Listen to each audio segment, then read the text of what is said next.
transmasculine patients, and we talk about, early oophorectomy, so early removal of the ovaries, and what that means in somebody who is taking testosterone therapy but may not be on testosterone their whole lives.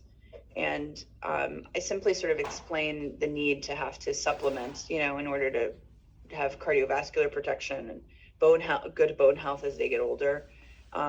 So those are the things that we think about in this cohort of 20-year-olds in whom we're removing the ovaries. There's some concern that long term, if they ever stop their testosterone, they could be at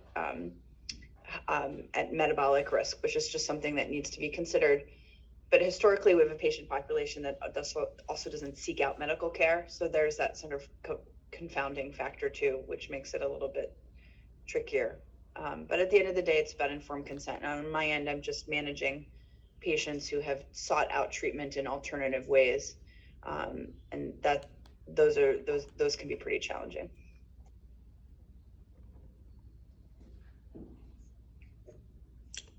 Thanks, Cecile.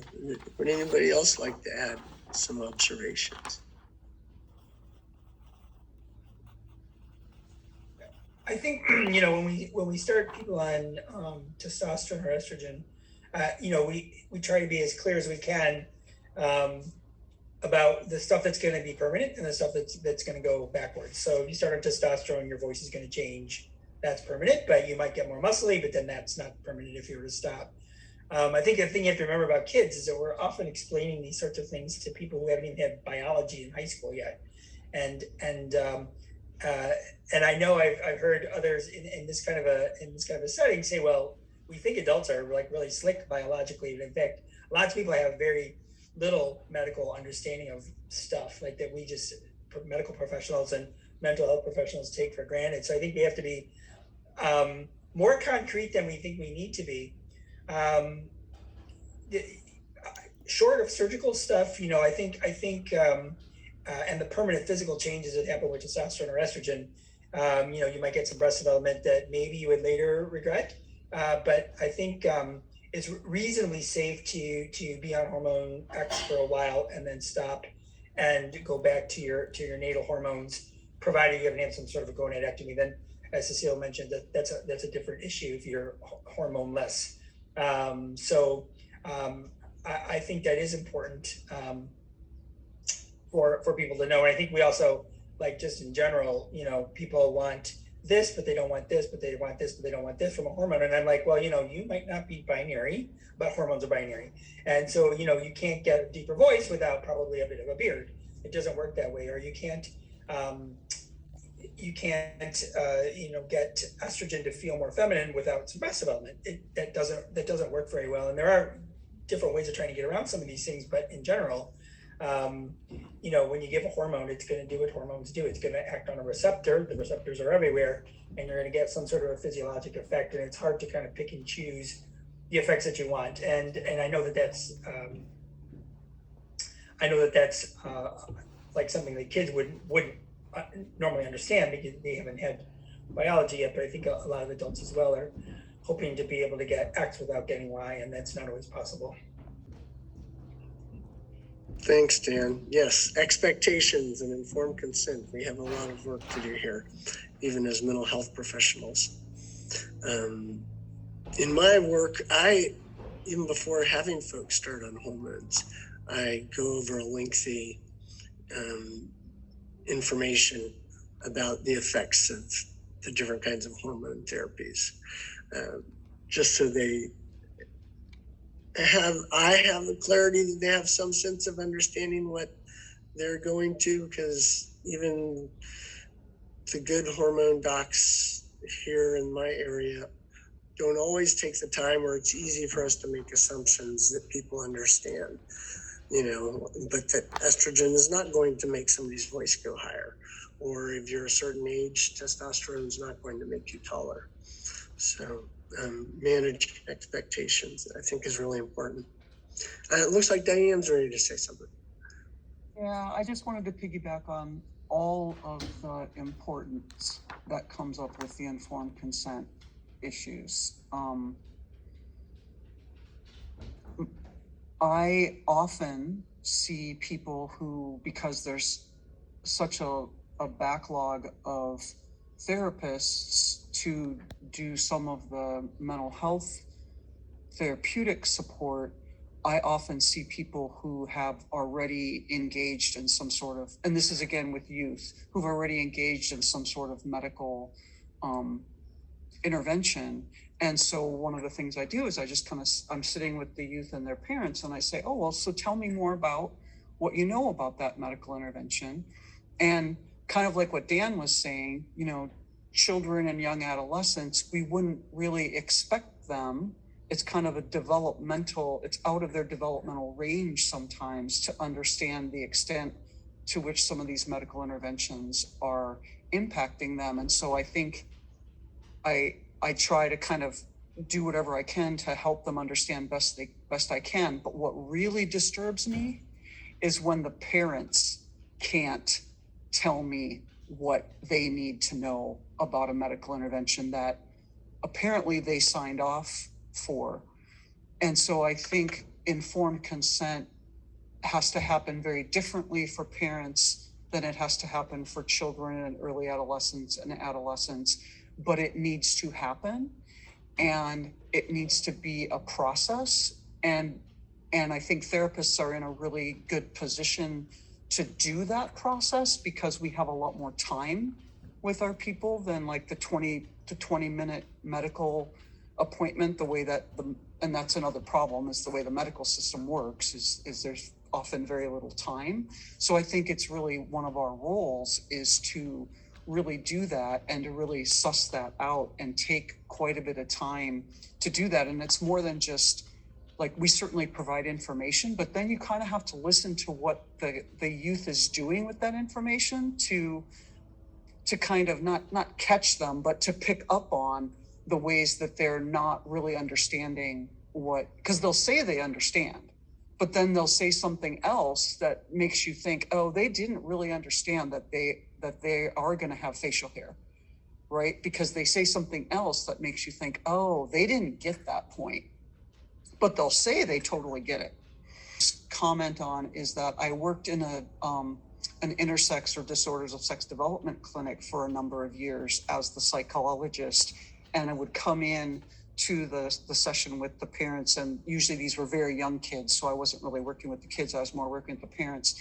And I would come in there after the medical doctor after the pediatric endocrinologist had been in there and had been in there for an hour and had talked with them. And the pediatric endocrinologist came out and said, yeah, they totally get it, on board.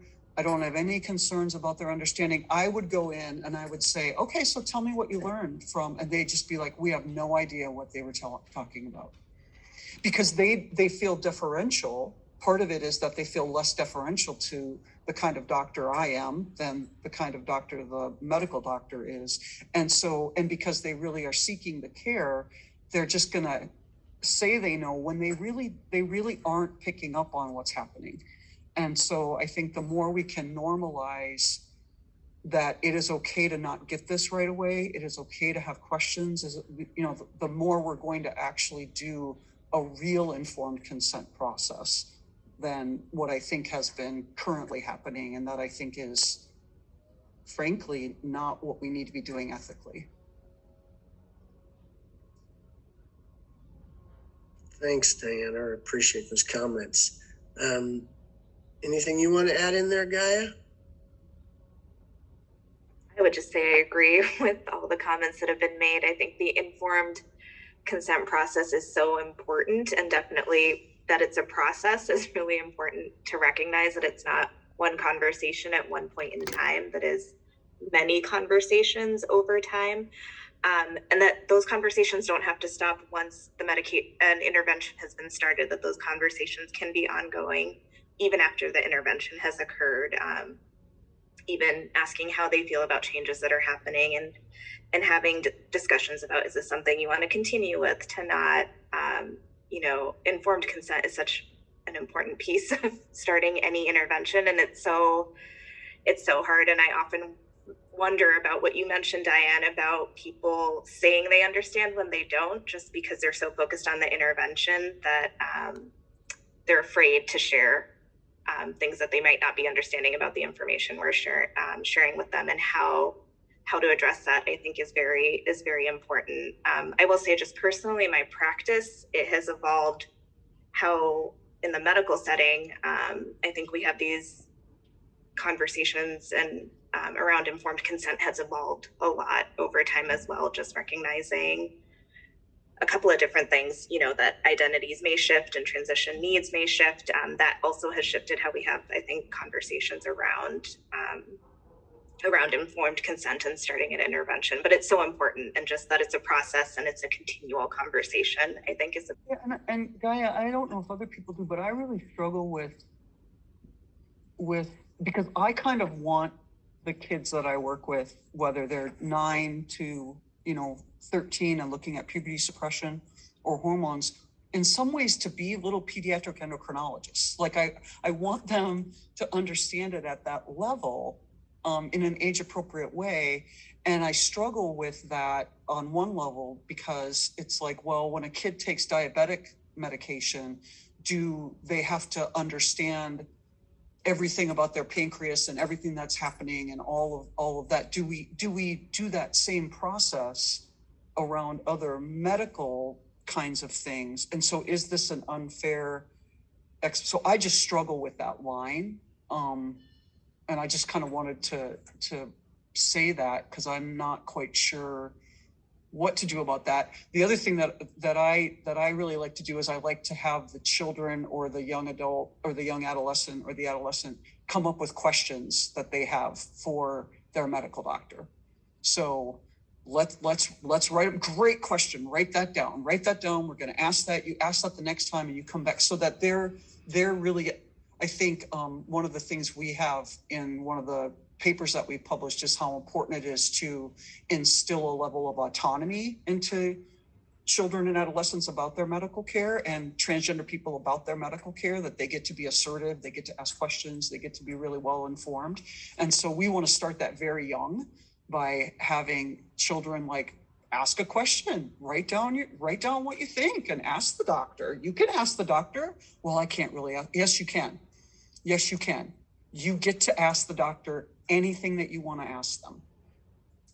And so really instilling that way of thinking about medical care, I think, is important. Important point too is just collaboration between the medical team and the mental health care providers, so that there can be also ongoing discussions between team members. So when mental health providers are having conversations around expectations around medications, like, hey, you may want to spend a little more time talking about this, or this is an area that there seems to be some confusion about, or parents or child are really concerned about. I think in this area of healthcare right now, multidisciplinary care is so important, and being able to collaborate with each other is so important and so helpful, because sometimes we're not, maybe in the context of a medical appointment, the conversations that need to happen can't happen. And then maybe there need to be further conversations with the mental health provider to help make sure parents and children have all the information they need to make the best decisions for themselves. Yeah, I agree. It's so helpful to be on these panels, just to hear where everyone's at, because I think we all are struggling with how to do this in the best way without overburdening our patients and families as well. But our healthcare system doesn't, if I may jump in here, our healthcare system doesn't encourage this. I mean, if you have a clinic, like a university setting where Diane is, or where Cecile is even, and I'm not sure where you are exactly, Dan, but I know many people providing this care are independent practitioners, and they're referring their clients to surgeons across the country. And their endocrinologist might be they may never have an endocrinologist. They may be able to get their hormones prescribed through their primary care provider, who doesn't really know necessarily everything about trans care. They're basically trying to be supportive. And our healthcare system leaves us in the lurch all the time. And so to create, I agree that we don't necessarily need to be able to have if you have a known condition like diabetes, you don't have to understand every nuance about what the insulin is going to do to you in order to give informed consent.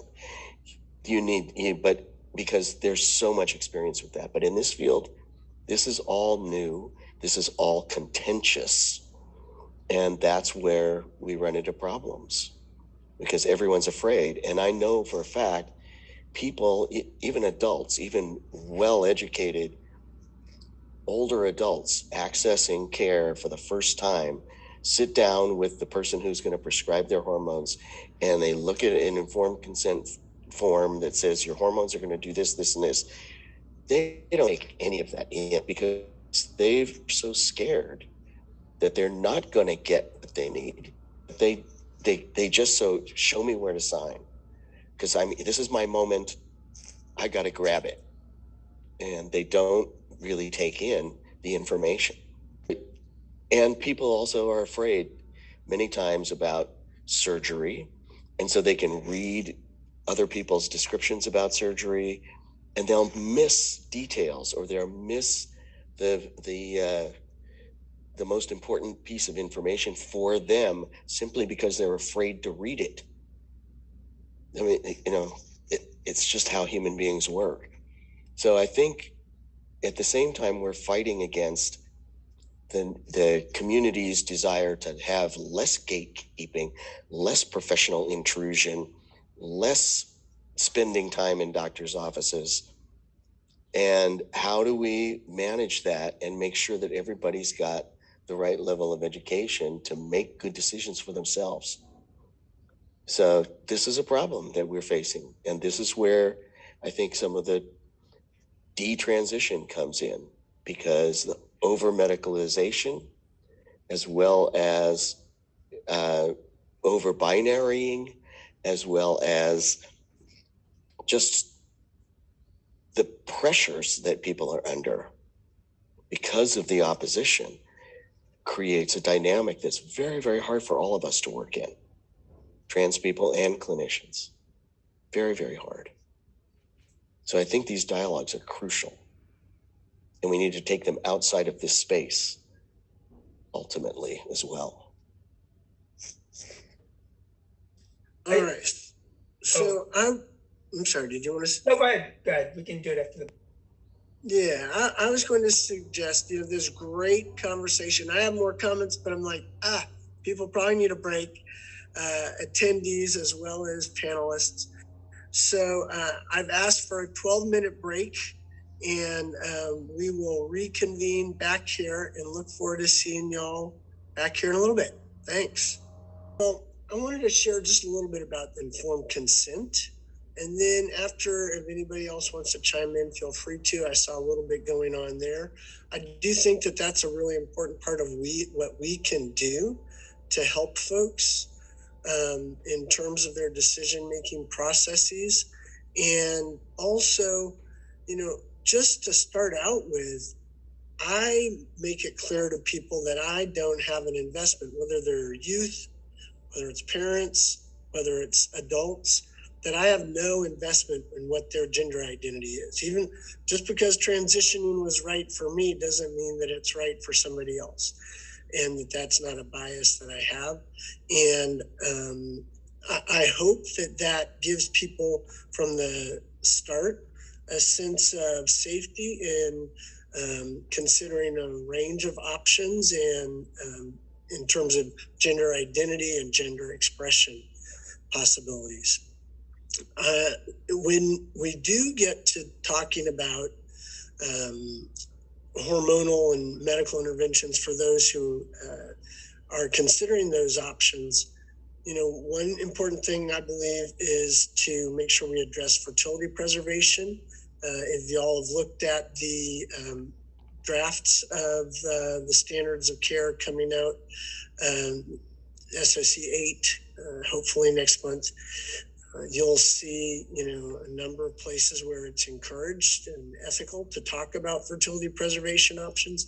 And that's even for youth who are going on puberty blockers, because many of those youth Thank you for nodding heads. Many of those youth will go directly on to affirming hormone therapies, which may eliminate or will eliminate, the development of, their gonads producing sperm or eggs that are going to be able to be usable if they want to be partners with somebody else later in contributing genetic material for reproduction. I start even with puberty blockers to talk about fertility. And a useful tool has been John Strang's TYFAQ, the Trans Youth Fertility Attitudes Questionnaire. It's not necessarily standardized to my knowledge, but it's a mechanism for discussing. There's a parent version and a child and a youth version for discussing some fertility issues, just over, I think it's 16 questions. And then also my informed consent process, I will include as a non-medical person, but somebody in the healthcare profession with a lot of experience and knowledge and GEIs under my belt, attend all these conferences, always learn something. I cover the reversible and the irreversible effects and the potential risks to the best of my, again, I'm a lay person as far as being not a medical provider, knowledge. And I base that on the standards of care 7, and we're going to have the new ones coming out, as I mentioned, as well as the endocrine guidelines, the latest being in 2017. And there are some other resources out there. So I see somebody put a file up there, but there are ways I think we can all go over this. And also, just finally, I'll just add that I go over it with the youth separately from the parents, and then with the parents separately from the youth, ideally, and then bring them all together, make sure we're all on the same page of what we understand.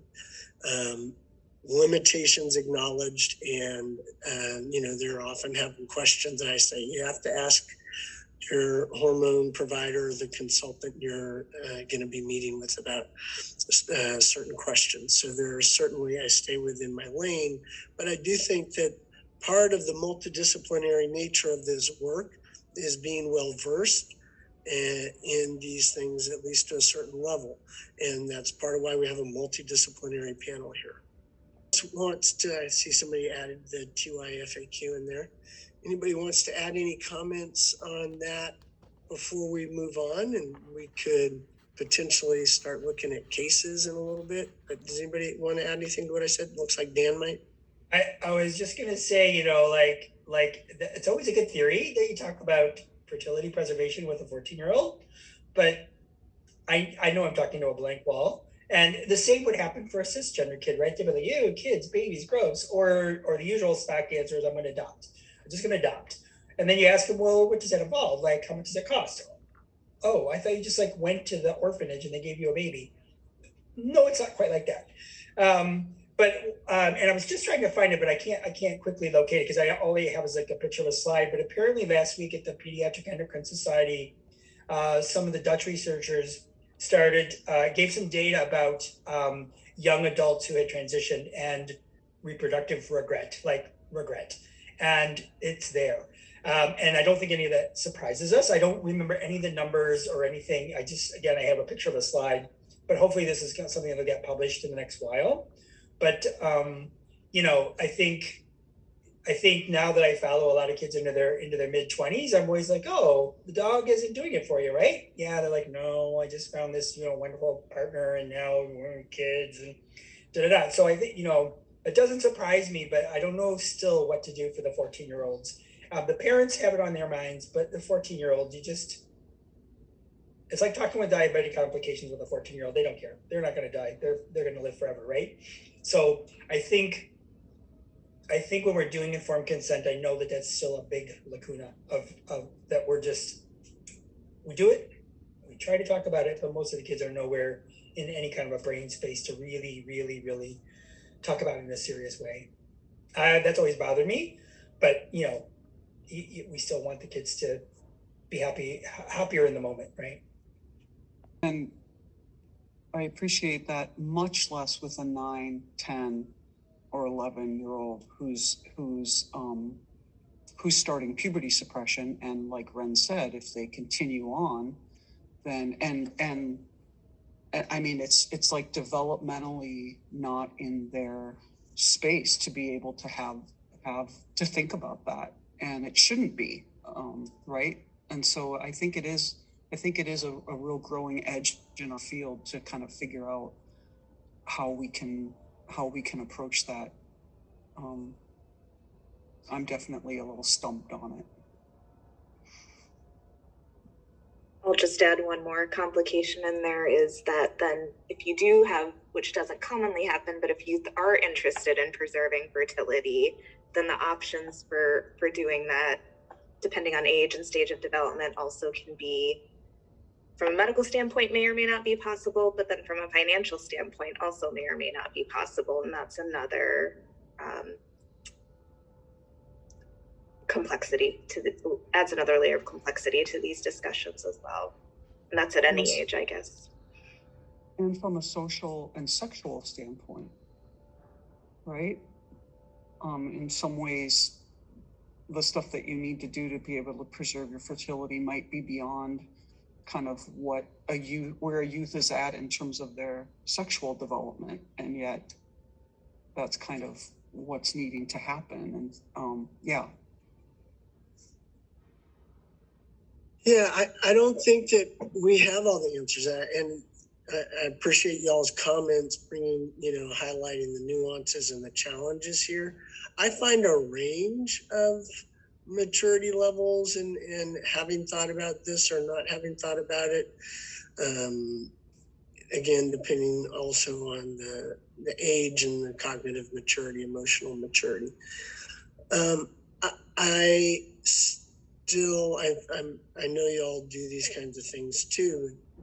Think that it's better to give them the information and have them be able to reconcile, like, we wish we could afford this, but at this point we can't, and so we will proceed down this avenue anyway, but not later on then find out, oh, nobody ever told me that I couldn't, do, like, why didn't somebody else tell us? And so I think that there's a shift in the field, but I just think we need the spotlight that it's part of the discussion in the informed consent process for youth as well as adults. And back to the thing I said at the very beginning of after the break, part of also trying to make sure people have a sense of, I have no investment in where their gender identity or identities land, is because that part in the study where people said they didn't go back to the same provider, that bothers me. I would like people to feel like they can continue with me, whoever they are. If I can help in other issues, a few of the folks I've worked with, it's been some of what Diane was saying earlier, their sexuality got to clarify some of their gender identity issues. And I've been pleased when they've gotten clear, okay, maybe I'm not trans, maybe I'm non-binary, maybe I'm cis, and maybe this was more of a sexuality issue. And they were willing to continue to work with me as they explored sexuality issues. I want people to feel like they don't have to perform a certain gender to be working with me, that I want to be inclusive and supportive of all aspects of their being. So, all right. Any other thoughts before we maybe look at cases? All right. As we shift to cases then, this is always the tricky part for me to work on. I'm sorry, Ren, can we Melissa Goldstein is just asking if anyone has great resources for fertility and preservation, especially, Gaia did you just put it in? It just popped in one article that starts to discuss some of. I'm glad. I think that that's a growing edge, right? And there isn't a ton of that existing. So I just wanted to acknowledge that. Yeah. All right. Thank you. It's wonderful how we've got all these wonderful resources here. All right. So bear with me a second. I am going to try to share screen to go over some cases that our panelists have put together. And this is the part where I always grapple. Read the case of DJ. Give me a thumbs up, panelists, if okay. All right. So I'm wondering if panelists have any comments or thoughts y'all want to start with in getting this discussion going around this young person and their experience.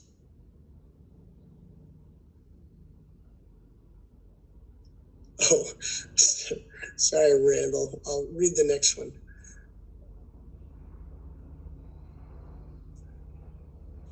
To me, this is not an untypical story. I mean, this person's got some significant mental health stuff, which is, that they need to deal with. It sounds like they had, I don't know, an unfortunate traumatic sexual event, which that sounds probably pretty horrible.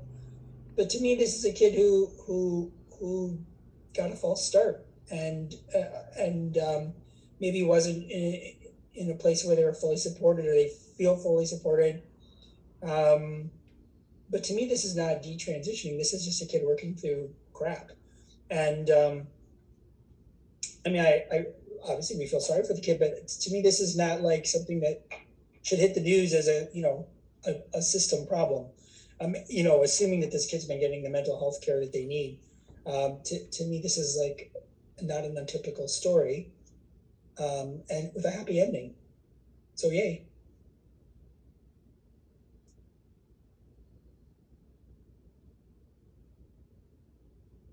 Highlights the importance of having ongoing support and following kids over time, so that you're getting as much of the picture as you possibly can. And so kind of the important role of behavioral health, mental health component.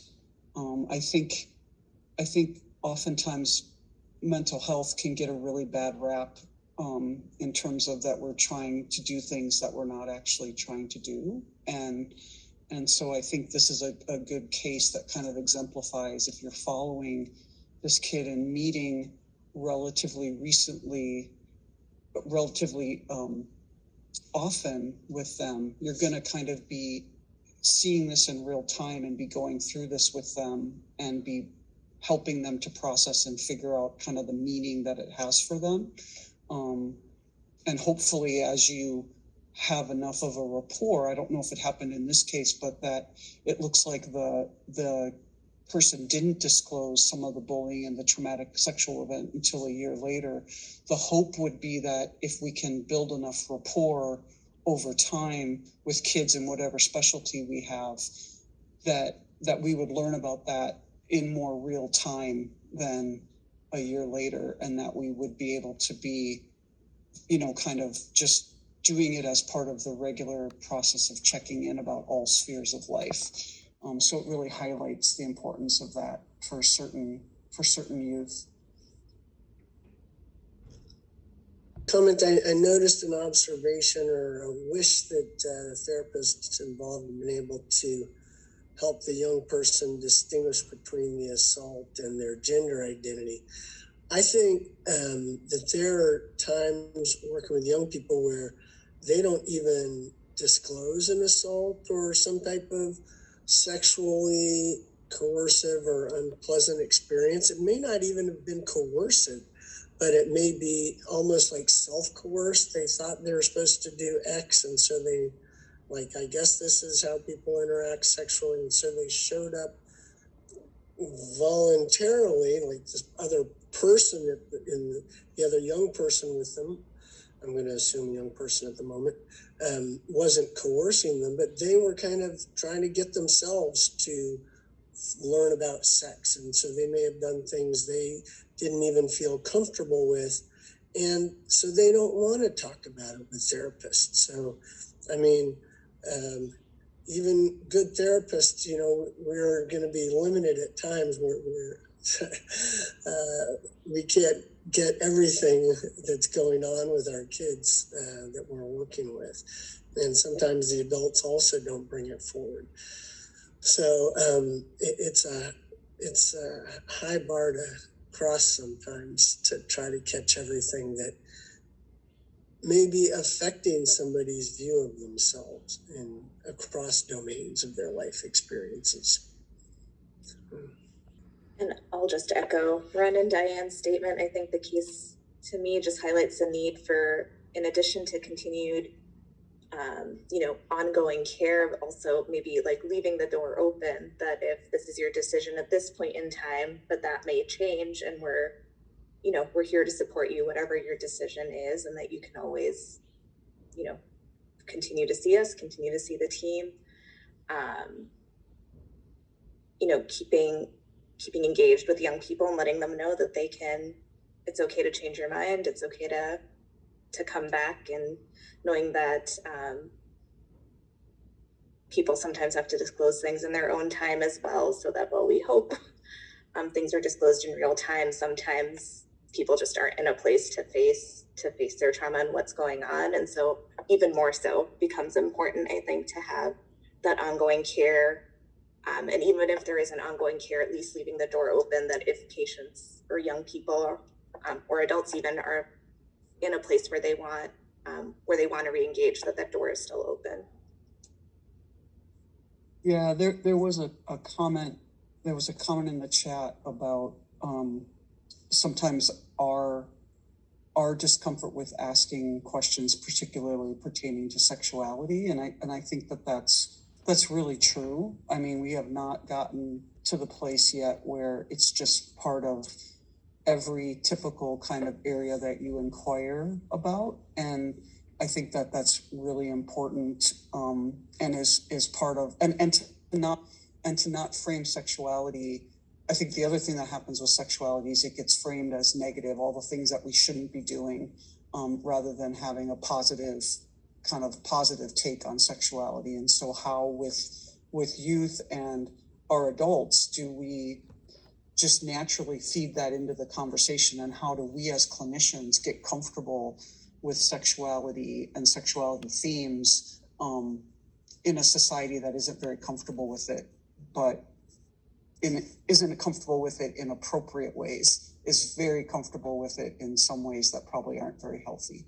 And so how do we teach people to do that? I think that's one of the benefits that I have working in a sexual health kind of clinic that has a gender component to it. And I think that's really important. All right, thanks. If going, gone, and move on to our next case. Okay. If I can get my screen share to cooperate with me. Here we go. All right. Cases. This is a collective consideration. Several trans men in their late 20s, early 30s have done a range of social and medical interventions.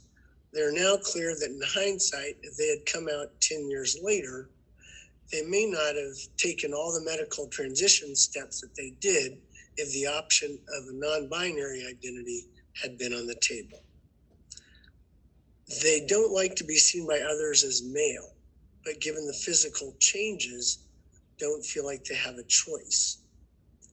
There are different intensities of how upsetting this is to them, but a common theme is not liking to be perceived as male by others to the extent they are seen as male. I found this really interesting. Who would like to jump into this conversation?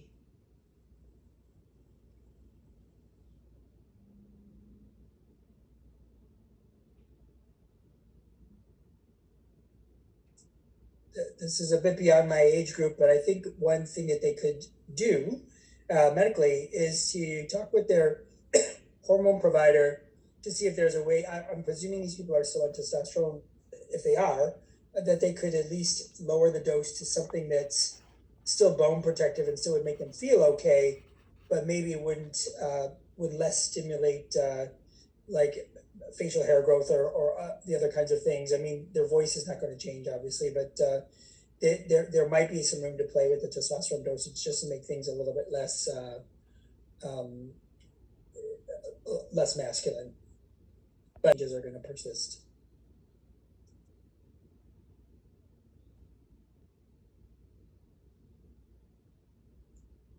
Yeah, I think this is about goal setting. So, while I'm a surgeon, I do a lot of testosterone implants for patients. So I do Testapel implants. When I talk to a lot of patients, the majority of the patients I see are seeking virilization, masculinization. So I dose them to sort of physiologic levels. But I have sort of this cohort of patients that is seeking sort of, underdosing, but wants testosterone supplementation. So we sit and we talk about the goals of therapy, understanding whether, I have to explain to them that sometimes underdosing will not lead to cessation of menses, which is sometimes the actual goal, like not virilization, but cessation of menses. And so in those situations, we talk about, what other things we can do that may not have sort of either feminizing effects. A lot of our transmasculine patients don't want to be on oral contraceptive pills, etc. So sometimes I'll underdose testosterone in a pellet form, and also place an IUD in those patients. And so it's really sort of about discussing what their goals are. I'm now seeing younger patients, so not necessarily patients who were dosed on doses of testosterone and who are now working backwards, but I have a couple of patients in their 20s who sort of are on the side of the masculine side on the spectrum, but don't want to be fully masculinized. So I'll underdose them as well. And, I think that there's a physiologic component to this, improving their sort of state of being and giving them a sense of well-being. But also I think that there's this component of, I feel like I'm taking some steps towards masculinization, but not completely. So that makes me feel good. And I think that there's also, I think we, actually, to this crowd, I'm not going to say undervalue. I think people in my, from where I'm coming from, undervalue the importance of giving a patient a sense of control of their transition and their care plan, which is not a foreign concept when we talk about, paternalism and autonomy, but certainly when it comes to this type of care, allowing patients to have some control over how their transition is or what it is really important. So even in patients who've been on high dosing who want to work backwards, but like Dan just pointed out, sometimes you can't reverse everything, right? So there's some masculinization that will have occurred, but perhaps just the giving a patient the sense of being able to control what's going to happen down the road is really important. Testosterone dosing is, for me, it's easier in the pellet form because you can really sort of dose to certain levels. It's, from my experience, easier to control than intramuscular and subcutaneous dosing. But it's about goal setting and discussing, and so much can just come from a discussion of, I understand that what your goals are, and let me see if I can help you achieve them. Certainly that conversation's easier when it comes to hormones than it is surgery. There a little bit. I think what comes up for me is helping people to explore socioculturally what it means to be masculine, feminine, male, female, because there's kind of the internal sense of it, and then there's also the way that gets perceived in the world. And it sounds like for some of these folks, like for whatever reason, it's more about how they're being perceived by others, and maybe kind of what others are then attributing to them or assuming about them because they're interpreting them as male, when maybe that's those things, those aspects of maleness are not what they aspire to or what they want. And so I think it's all about kind of that therapy around what does it mean in our culture to be kind of, what does gender mean in our culture, and how is that going to play out for how you see yourself and how others see you? So it's kind of those deeper conversations. I just want to add something here. I appreciate what you were just saying, Diane. One of my adjustments with my transition was losing automatically being perceived as safe by females who I was meeting for the first time. And it was a very strange experience to be walking in a parking lot, following a woman out in the parking lot from the grocery store, and to realize, oh, she's looking over her shoulder to see, am I following her? Am I a threat? Or to be in an elevator and have, somebody kind of scoot just about as far away as they can. And it was a loss, candidly, not to be perceived or assumed to be safe anymore. So I can easily see that some of these things would be really distressing social impacts of being perceived as masculine in our culture. So looks like you wanted to say something there. Around kind of the other way too, right? I mean, so many of my trans feminine adult and even adolescent clients talk a lot about, they hear about it theoretically, but it's not until it happens that they really get it, like not being given as much airtime as they become perceived as a woman. Kind of all of the things that feminists have been saying for a really long time, I think start to become more clear to people. And I think those are some losses or just some realizations around how gender plays out in sociocultural spaces and kind of what is that going to mean, and what meaning does that have for people? So I think it goes both ways, because gender is such a powerful mediator. Whether we like it or not, it's such a powerful mediator of sociocultural spaces and interactions and environment. Yeah, I'm going to add to that. A lot of us are youth or focused or heavy in our practices, or young adults and minors. But one of my mentees, who I think is on this meeting today, and some other folks have talked to me about, and I've even had clients as well who were adults who were assigned male at birth and found the loss of privilege and safety that they experienced in the world was really disturbing. And particularly some of the older folks were actually detransitioning, retransitioning for reasons of fitting in, not just either around job stuff, but sometimes to be able to go into assisted care facilities with less hassle and a greater sense of safety. So I think there are other issues, again, outside pressures sometimes. It may not even be the internal experience that we need to be able to be aware of supporting people for in different contexts that we may be encountering. So, right. I one other thing I would like to highlight on this case is I think that it underscores that in the outset, we also may help people explore more non-binary options. I have a young person I'm working with right now who's been on blockers for about 2 years.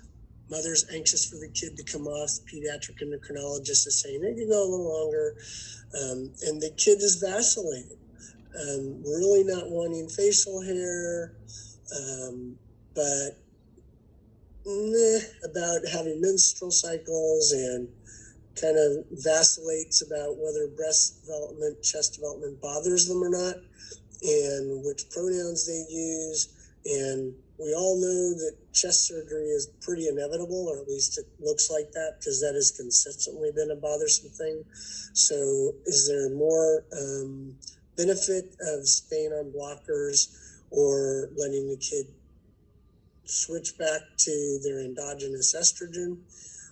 Or is it better to go low dose testosterone, or what, and at what point in time? So if the kid doesn't want facial hair, but maybe doesn't mind their chest growing if they're planning on having chest surgery anyways. So we may want to, be creative in how we help folks approach these situations that are complex. All right. So I'm going to shift to the next one. I see we got a few other comments on, what people wanting. And being perceived male can happen very fast. Yes. All right. Let me try to get my screen to cooperate again. Okay. I'm going to read case 3 in S. 14 years, 11 month assigned male at birth who identified as female, referred by previous mental health provider for gender dysphoria in the past year. No significant medical history. Gender history at initial presentation. Patient reported that year prior to presentation, a friend came out as bisexual, and patient reports it clicked. Hey, that's what I'm feeling. Did not initially share this with anyone, but then 6 months later told mom about being bisexual. Felt this confused mom. Around the same time, patient also reported looking pretty cute and pretty, wearing female clothing. Reports always having felt this way, but never acted on the impulse to express self using feminine clothing. Patient reports that 1 month after school started, came to the conclusion they were trans. Patient disclosed to an online friend first, then told girlfriend, who encouraged patient to tell mother. When patient told mom about identifying as transgender, reports that mom's reaction was unsurprised. Patient had been trying out different names and eventually chose the name Nora. Patient reported feeling dysphoric and that sadness goes hand in hand with dysphoria. Patient reported interest in starting gender-affirming hormones, but felt the gender-affirming surgery was scary. Felt that mother was supportive of starting hormones, but father was not, and this could be a barrier. Extensive mental health history, starting at age 4, including aggression, ADHD, oppositionality, depression, anxiety, and challenges with behavior. Multiple emergency department visits with behavioral concerns but no hospitalizations. At 15 years, 10 months, the family is open to the patient starting spironolactone, but not ready to provide consent for estrogen. The patient's excited to start medication. Patient continued to follow the mental health provider 2 or 3 month intervals. At 6 month follow-up after starting spironolactone, patient reported that they felt more male and was feeling comfortable with he, him pronouns. Reported that I feel like a boy who wants to wear nail polish. Patient wanted to stop spironolactone and not interested in pursuing estrogen at this time. Plan for patient to continue to follow the mental health provider. Has follow-up appointment in 2 weeks. Anybody want to jump in here?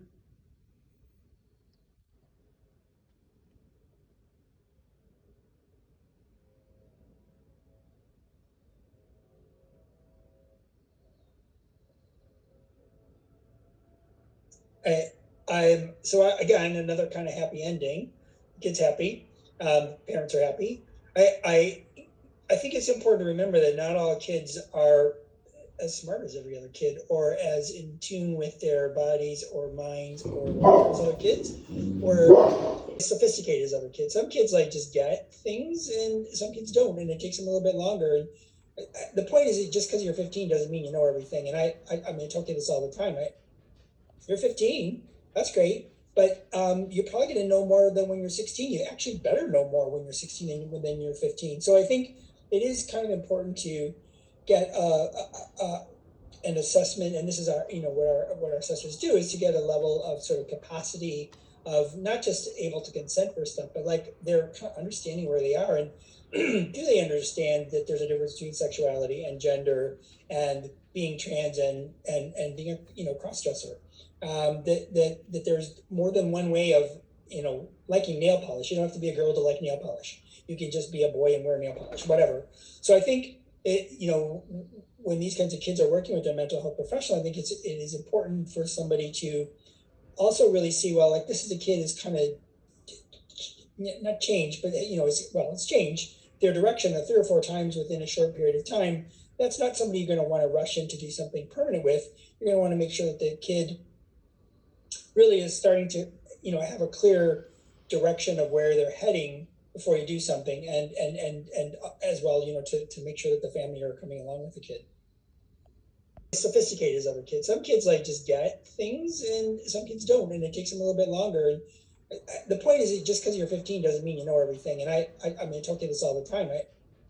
You're 15, that's great, but you're probably going to know more than when you're 16. You actually better know more when you're 16 than you're 15. So I think it is kind of important to get an assessment, and this is our, what our assessors do, is to get a level of sort of capacity of not just able to consent for stuff, but like they're kind of understanding where they are, and do they understand that there's a difference between sexuality and gender and being trans and being a cross-dresser.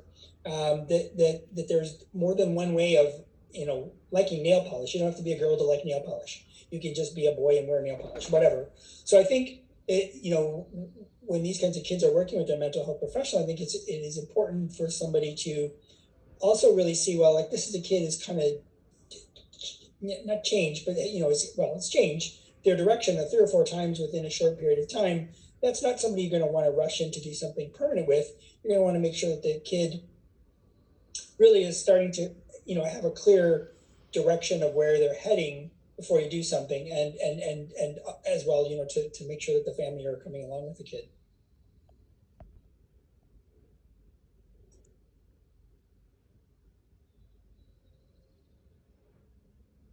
I will also add that, like, an anti-androgen like spironolactone is a nice place to start, because it's something that probably is not going to give you irreversible changes. And so, if needed to help kind of clarify needs and goals and identity, it's a nice medication to use.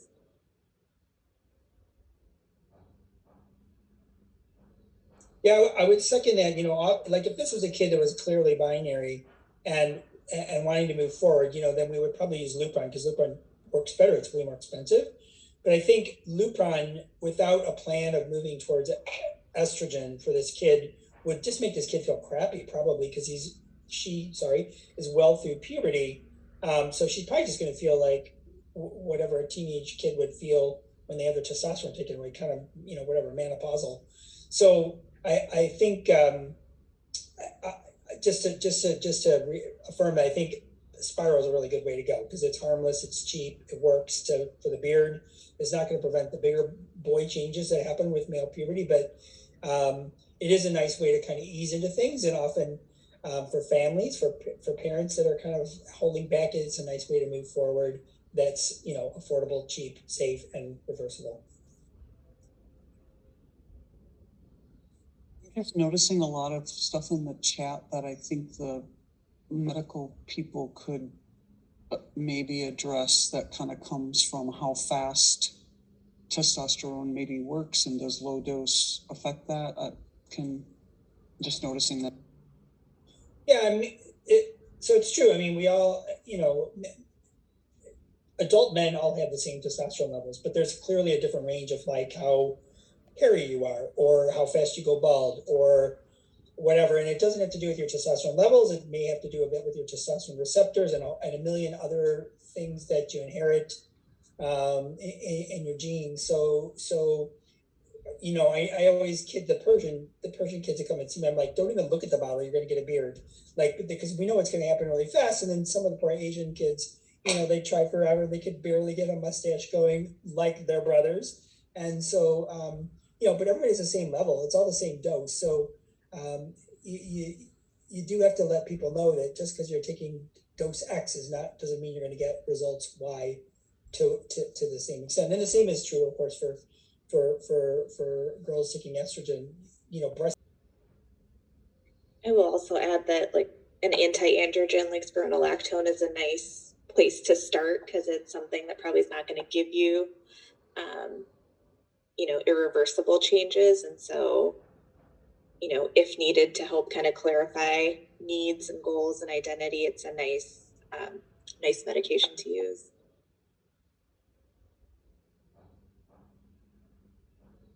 Yeah, I would second that.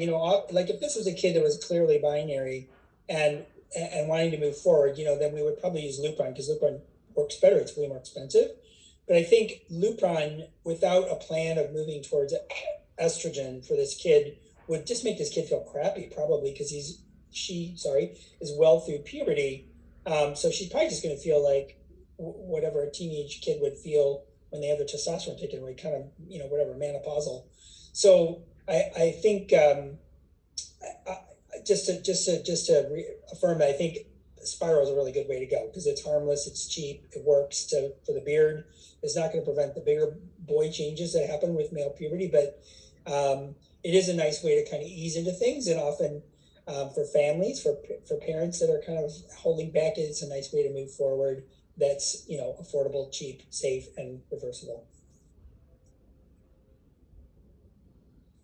Just noticing a lot of stuff in the chat that I think the medical people could maybe address, that kind of comes from how fast testosterone maybe works, and does low dose affect that? Just noticing that. Yeah, I mean, so it's true. I mean, we all, adult men all have the same testosterone levels, but there's clearly a different range of like how hairy you are, or how fast you go bald, or whatever. And it doesn't have to do with your testosterone levels. It may have to do a bit with your testosterone receptors and a million other things that you inherit in your genes. So I always kid the Persian kids that come and see me. I'm like, don't even look at the bottle. You're going to get a beard, like, because we know it's going to happen really fast. And then some of the poor Asian kids, they try forever. They could barely get a mustache going like their brothers. And so, but everybody's the same level. It's all the same dose. So you do have to let people know that just because you're taking dose X doesn't mean you're going to get results Y to the same extent. And the same is true, of course, for girls taking estrogen, breast level, provided your estrogen level is more or less in the normal range. It has much more to do with other genetic factors and body weight and stuff like that.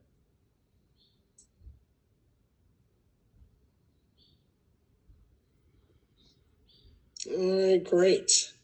So I think we have time maybe to go into one more case, and then we may have some time for some concluding comments.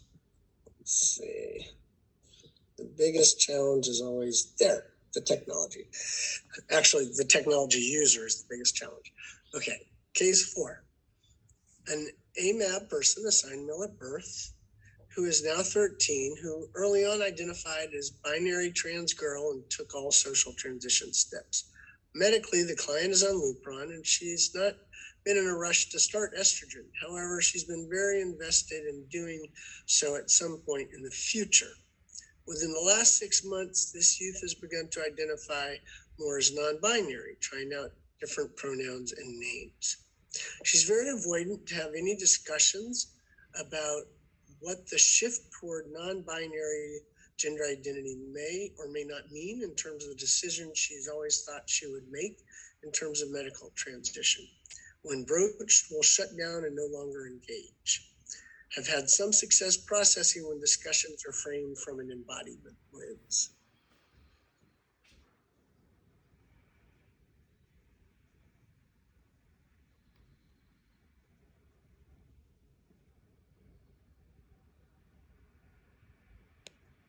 I can say a little bit about this case. I'm not sure whether it's one that I submitted and it just got kind of morphed and changed, which is totally fine.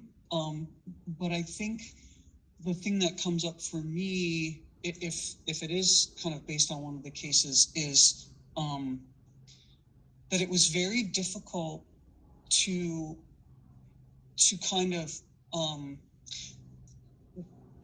the youth always kind of had it in their mind how their transition was going to work. I'm going to do this, then I'm going to do this, then I'm going to do this, then I'm going to do this. And it was all a very binary related kind of transition process in how they were thinking about it. And then as they began to kind of try on different non-binary identities and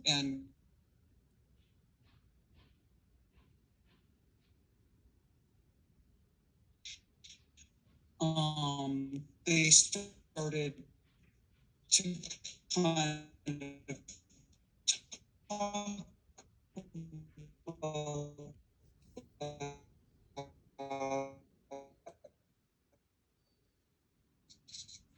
at least with the kid that I worked with, where we kind of got to was a general not wanting to talk about things because they were just kind of at that place, but also that they really thought that if they said anything about this and really delved into it, it would mean that their options for any of that medical transition that they had always thought they were going to do would be off the table. And so they were like, I don't want to explore the non-binary shift, because if I explore that, that means that I'm never going to be able to get estrogen, or I'm never going to be able. And it was kind of like having some education around, no, it doesn't mean that. What it means is we are trying to meet your embodiment goals. And if your embodiment goals are such that you need a certain type of medical intervention, then you need that medical intervention, and we can move forward with that. And you don't have to be afraid that that your identity is going to necessarily drive your medical decision. It's more about your embodiment goals are going to drive some of the medical decision making. And so I don't know, that's kind of how we were able to get through that impasse. So I don't know what other people kind of have to say about that, but embodiment is certainly a concept that I'm using a lot more of with my adolescents and children.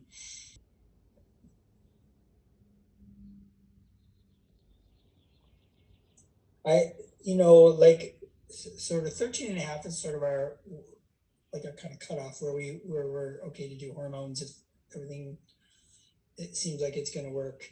But I always tell the kids, God, you're 13, you don't know everything. I don't expect you to know everything. And this is like a journey, and you're going to take us, we're coming along for the ride. And, we start this. It doesn't mean you have to continue. It doesn't mean you have to go up. Every single time you come, I'm going to ask you what you want to do with your hormones. Are you happy where they are? And kids do shift with time. A lot of particularly the non-binary kids,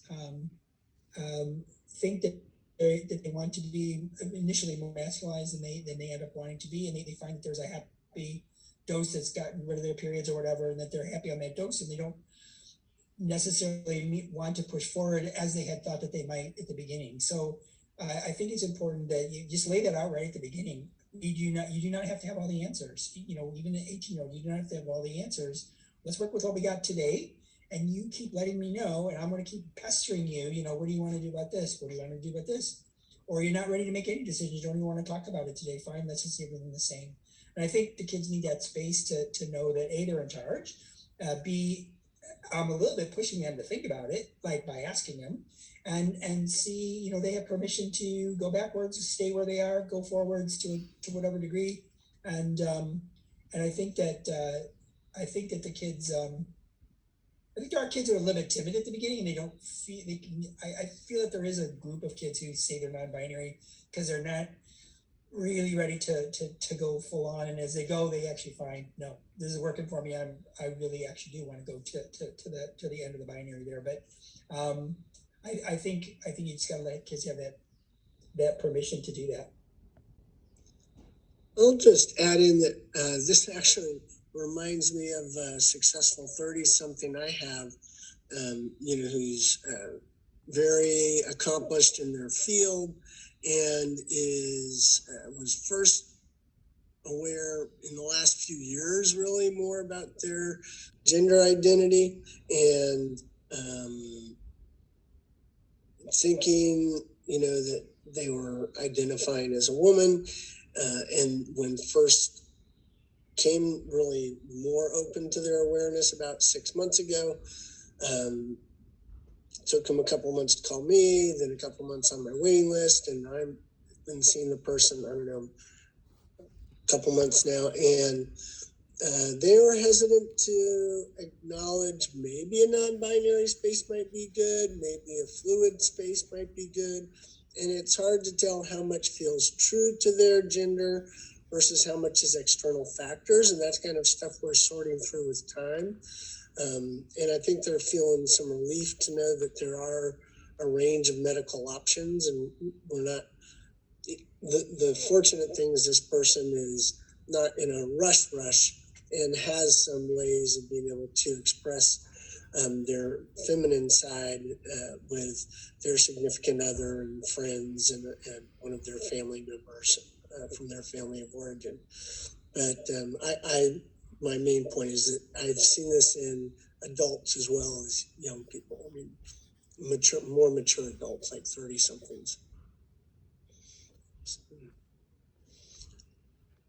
All right. So if we don't have any other comments on this one, actually, I would really like it if we could get to the next case and then we could close up. I'm just noticing that Jameson is telling us that we should look more at the chat. Jameson, is there a particular thing? I was just wanted to draw your attention to the Q&A box as well as the chat. There are questions in the Q&A stream as well as in the chat. So just to make sure that thank you, because I didn't even know about that. Yep. Okay. I've answered a few, but the clinical ones I can't. Okay. While we look at the Q&A, there's a couple coming up in the chat just about that embodiment discussion. Yes. It's a growing edge for me, and so I certainly don't want to misspeak, but my understanding and what I'm trying to kind of incorporate in my clinical practice is in some ways moving away from what is your identity, and therefore because you have this identity you're going to want to do these particular medical interventions to change your body, not having it be as identity driven, because I think that's been the historical basis of kind of how things have operated. And instead, regardless of your identity, what do you think about your body, and what do you want your body to be able to be, and how do you feel in your body, and what's going to help you feel better about being in your body, and how do we address some of that regardless of what your identity is. And that might mean medical, that might mean lifting weights, that might mean eating better. I mean, there's a whole range, but it just kind of goes shifting your thinking from identity driven interventions to more for some people, more body-driven interventions. It is kind of is what I would try to say about that. Kind of related to that, Dan, there's some questions about co-occurring diagnoses or considerations in the Q&A section. And I would just say it's hard to do it justice in a little bit of time here, but when there are co-occurring conditions of any type, I am more cautious and take a slower approach in terms of questions in considering both identity and embodiment.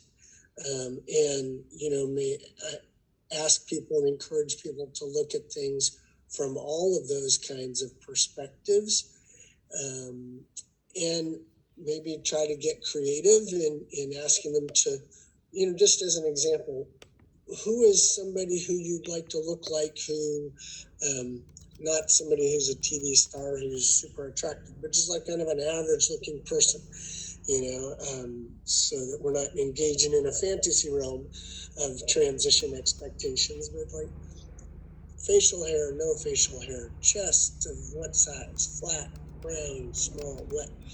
And sometimes those discussions are very helpful, especially with folks who may struggle with the identity piece. And I think that also just we have to be careful when we recognize there are folks who may have things that make understanding identity more fluid or complex or more challenging. So I just take a lot more caution. That's what I would say. All right. I'm going to try to get us to that very last one. Not wanting to take up more space, but since other people aren't jumping in, I think it just speaks to the importance of the intersection between sexuality and gender, and how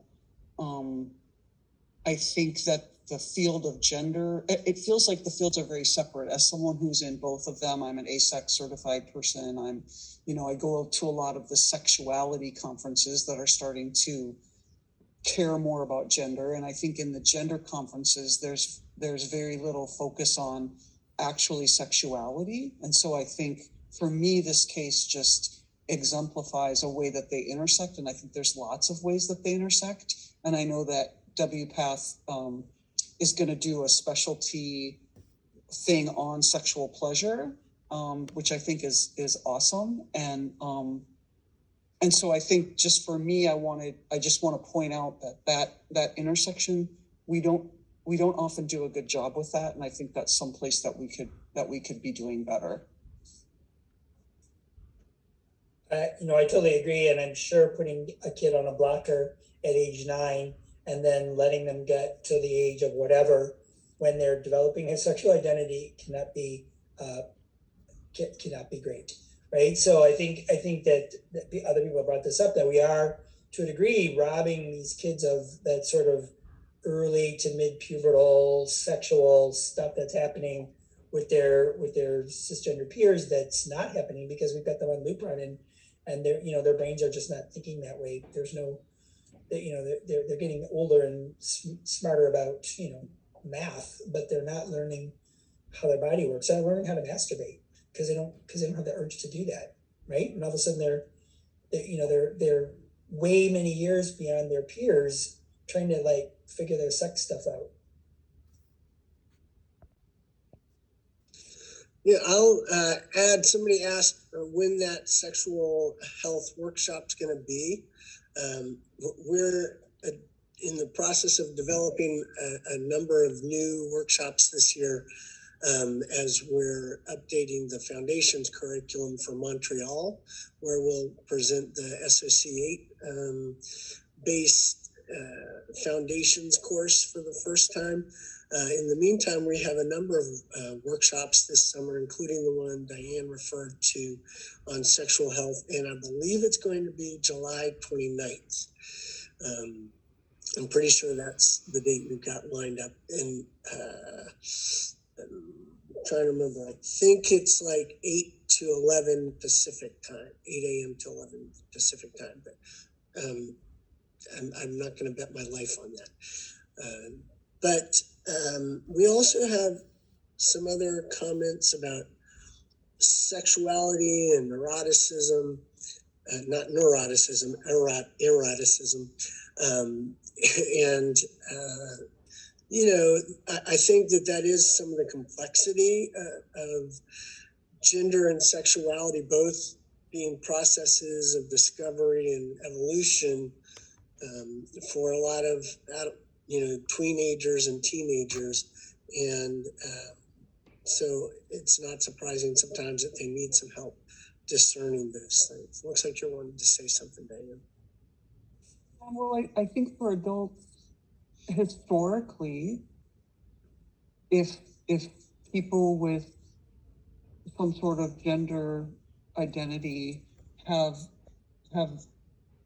mentioned anything about their sexuality, or if there's always been, at least I have had many clients tell me, I did not tell you the truth about a lot of things about my sexuality because I figured if I told you that, you would gatekeep and assume it was a fetish or assume it was some of the terms that we no longer are using. And so I think there is a huge historical context to sexuality being seen in a way that does create barriers, access to care.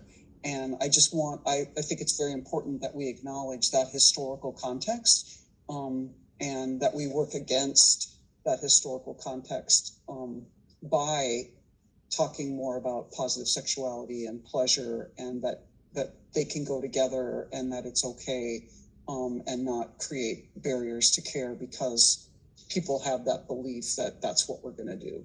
Sense why they have it. And yes, and gender and sex are two different things, but gender informs your sexuality tremendously. And no matter who you are, trans people, cis people, male, female, non-binary, all those things are really informative to each other. And when you deny any aspect of it, you are limiting yourself to a certain extent. You're cutting off parts of yourself if you pretend it doesn't exist. And clinically, we've been told, trans people have been told historically, oh no, don't talk about that. So it's really, really something that our professions need to combat. Thank you, Diane. That's good. All right, so I'm going to end with a question. I'm going to stop my screen share here, and I'm going to bring this up to my panelists really quickly. If anybody has any closing thoughts. One question that we didn't get to was steps to support folks who have regret or interventions. I think it's such a new area. We don't have data on it, to my knowledge, but it looks like a lot of folks are looking for support. And I would say we need to normalize their exploration, just as we would normalize people considering transitioning to a gender different than what they were assigned at birth, and to get them supports to do that. And again, try not to other people in the process, not to marginalize or put down other people. If other folks have a quick comment. All right, that's to be continued in our ongoing growth in the field. I want to thank all of the attendees. Appreciate the great input, the questions, the comments, the exchange, the thought-provoking dialogue among all of us. Want to thank the production staff, Mike Evans and Cheryl Fields. Y'all are awesome. And our WPATH staff as well, Trisha, Kat, Rebecca, Wayne, and Jamie. I see Trisha, Kat, and Rebecca doing the heavy lifting today. And then I thank all of my colleagues for being here and the thought you put in advance, and for taking part in this conversation to try to advance healthcare for our trans and gender questioning clients. Thank you.